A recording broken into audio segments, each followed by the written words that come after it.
So with that, I would like to introduce our next speaker, who will also share one valuable aspect of STEM learning, which is teamwork, working in teams. And as I've said, there's great value in the meeting of minds.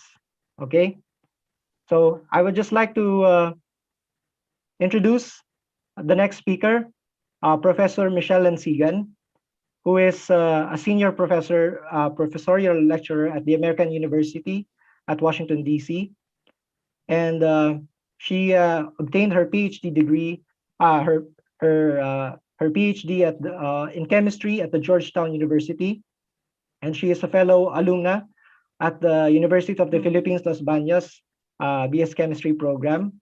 And she's a very decorated educator. In fact, was it just last month that she achieved this University Faculty Award at the American University for her great work as an educator.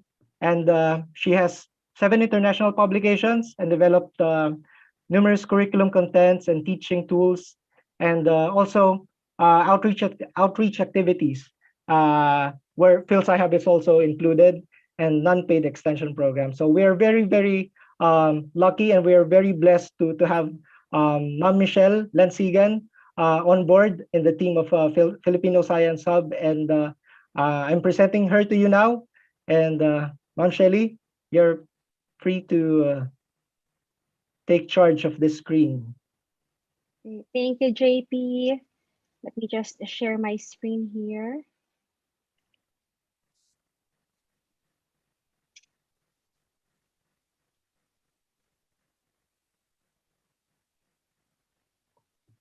All right. Magandang umaga po sa inyong lahat. Actually, tanghali na po pala. Thank you for being with us on a weekend. Kahit lunchtime na, nandyan pa rin po kayo, hindi nyo kami iniiwan. So maraming salamat po for staying with us and for joining us. So nakita po natin sa previous presenters yung outcomes or results ng isang effective STEM teaching program. So yung topic po na na-assign sa akin, yung last topic po natin for today, is something that would really strengthen your STEM courses, and that is teamwork. So ano nga ba yung teamwork? Pag sinabing teamwork, sa Tagalog, tinatawag natin to na pagtutulungan. And this is one important skill na talagang kailangan matutunan ng ating mga estudyante at a very young age. It's a critical skill kasi pag nasa workforce na sila, no matter what career path they take, no matter what kind of jobs na kinuha nila, kahit saang kumpanya sila magtrabaho, they will always have to work with somebody. They will always have to interact with people. So it is important that we teach them how to thrive in a team environment. So napakahalaga po ng teamwork. Maraming dahilan kung bakit siya importante. So before I proceed with my talk, medyo take a break po tayo ng konti. Ano po. So please take out your phones. And I'd like you to go to menti.com, dito po sa baba. And the PhilSci-Hub team will actually put the code in the chat box. So pupunta po kayo sa menti.com and then enter the code 76256086 to enter your responses. I have one single question. So medyo papalitan ko lang po yung screen ko dito. Can you guys see my Mentimeter screen? Yes. Okay, all right, thank you. So for you, what is the main reason why teamwork is important? So meron po akong nilagay dito na 6 na kadahilanan. Pipiliin niyo po yung para sa inyo ay pinakadahilan kung bakit importante ang teamwork sa isang STEM class. So I have here teamwork brings new ideas, it helps solve problems, it is supportive, it builds morale, it makes the job easier, and it makes work fun. So lahat yan ay dahilan para magamit natin yung teamwork. Pero ano yung pinaka-importanting rason? So far po, sa nakikita ko ngayon, merong 5 responses dito. Teamwork makes the job easier. So I think majority of the people at this point would choose this part kasi totoo naman, di ba? Kapag marami tayo, mas napapagaan yung trabaho. So kayo na sa first talk, sinabi ni Ma'am Annalette na kapag nagpe-paint tayo, hindi natin nakikita yung application hanggat hindi natin siya gagamitin. So halimbawa, i-apply natin yung pagpipintura sa bahay. Kapag isang tao lang yung gagawa nun, it will take days.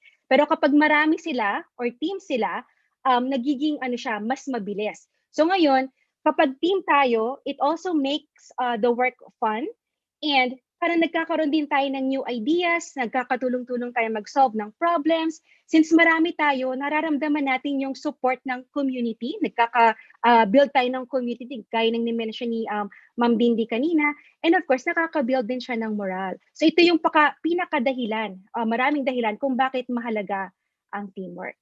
So babalik lang po ako sa aking presentation. Alright, so kanina po, nabanggit ko na, kumbaga, start them young. So start them young kasi yung mga estudyante natin sa murang edad, naglalaro sila, nakikipag-interact sa mga bata na ka-age nila. Yung pinapakita ko ditong ang example, dalawang bata na naglalaro. They are using building blocks to make a structure using different shapes and types of blocks. So ang goal nila is gumawa sila ng structure na stable, di ba? So kung ako yung bata, iisipin ko yung kalaro ko, gusto ko maganda rin yung gawa niya kasi kapag mahina yung gawa niya, matutumba yung sa akin. At gusto ko rin matibay yung gawa ko kasi pag natumba yung sa akin, masisira yung gawa namin. So at that point, kumbaga, natuturuan yung mga bata na wag lang sarili nila yung isipin, kundi pati yung kalaro nila. So it teaches them compassion, consideration, tsaka camaraderie. So from a personal perspective, yung teamwork, natutunan ko rin po siya nung bata pa ako. So meron ako example dito ng children's choir. Kasi nung bata po ako, nung marunong pa ako kumanta, member po ako ng children's choir. And sa children's choir, masasabi natin na isa siyang team sport, kumbaga. Kasi sa children's choir, yung choir, parang yung mga singers, kailangan marunong silang mag-blend ng voices. Kailangan alam nila kung kailan nila lalakasan, kailan nila hihinaan para suportahan yung lead singer.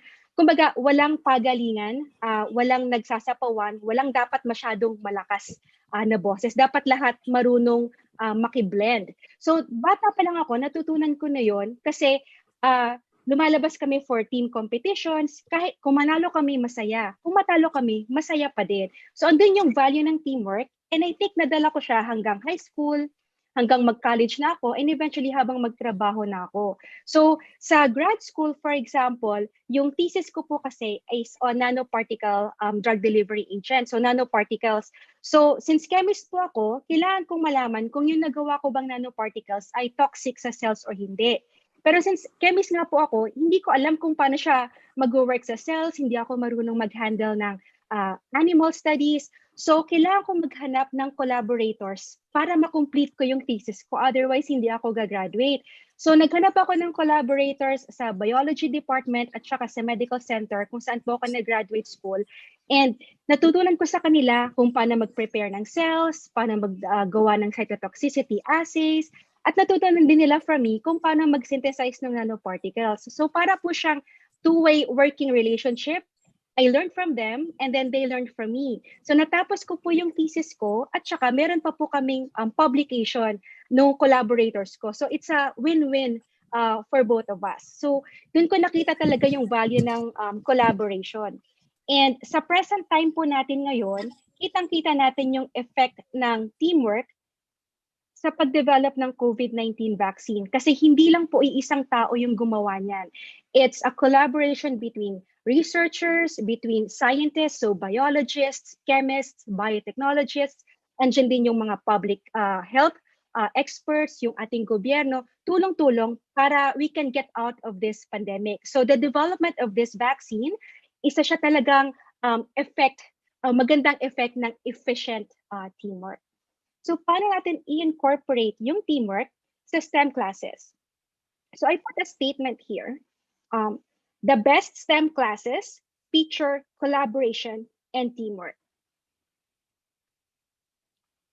So, that means we prepare kids to work together successfully in teams kasi this plays a critical role in today's STEM classes. So, importante po talaga ang teamwork. Kailangan umpisa pa lang at a very young age, turuan na natin yung mga estudyante natin to work well with somebody.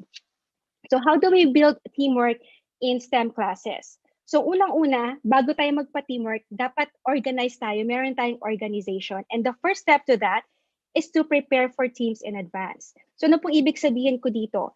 Dapat alam natin kung i-group man natin sila randomly, i-assign ba natin, sila ba mamimili ng groups nila, gano'ng karami in one group. So we have to consider the number and kinds of tasks pati lahat ba mabibigyan ng assignment and so on. So we have to make sure that all tasks can be accomplished in a given time frame and that each member will have a task to work on.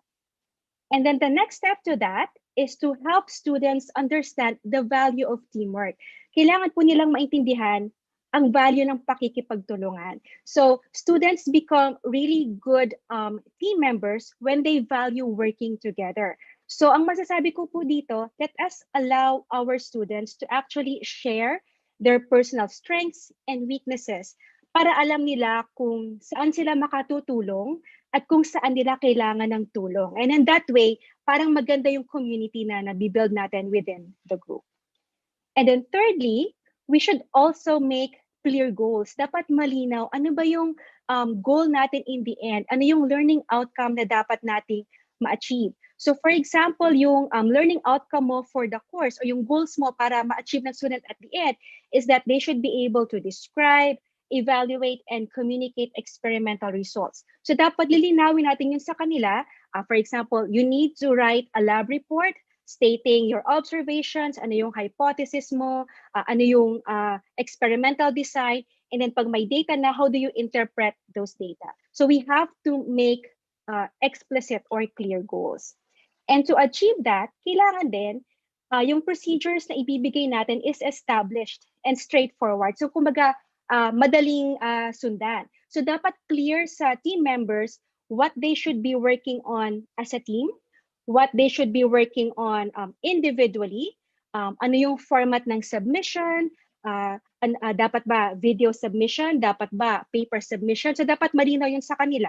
So clear instructions just essentially help the team stay focused and on task.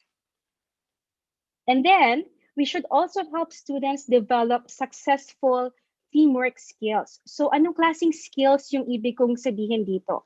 You can focus on skills such as, showing respect, accepting differences. So syempre sa group, hindi yan palaging magkakasundo, merong differences. So turuan natin sila kung paano, kumbaga, resolve a conflict, how to accept each other, listening actively, accepting responsibility, simply being accountable for your actions. And yung pinaka-important is maintaining a positive attitude. So paano po natin gagawin yon?